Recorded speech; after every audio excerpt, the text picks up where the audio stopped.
एक दिन आसिफ और आमना स्कूल से वापस घर आए। उन्हें सख्त भूख लगी हुई थी। अम्मी जान ने दोनों बच्चों को देखते ही कहा, मेरे बच्चों, तुम लोग थक गए हो, आओ कुछ खा लो। अम्मी जान ने जल्दी से मेज पर आम और आलू रख दिए।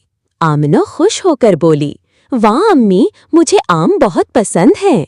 वो फौरन आम खाने लगी। आसिफ ने कहा, अम्मी, मुझे तो आलू का पराठा चाहिए। अम्मी जान ने मुस्कुरा कर कहा, ठीक है बेटा, अभी बनाती हूँ। उन्होंने आटा गूंधा, आलू उबाले और मसाले मिलाकर आलू भूने। फिर चूल्हे पर आग जलाई और मजेदार आलू का पराठा तैयार करके आसिफ को दिया। आसिफ ने पहला निवाला लिया और खुश होकर बोला, अम्मी जान, ये तो बहुत मजेदार है। आमिना हंसकर बोली, पराठे के साथ आम भी बहुत मजे के लग रहे हैं। सबने खुशी खुशी खाना खाया और शुक्र अदा किया। ये कहानी बच्चों और बड़ों के लिए है। अगर आपको कहानी पसंद आई हो तो हमारे चैनल को सब्सक्राइब करें।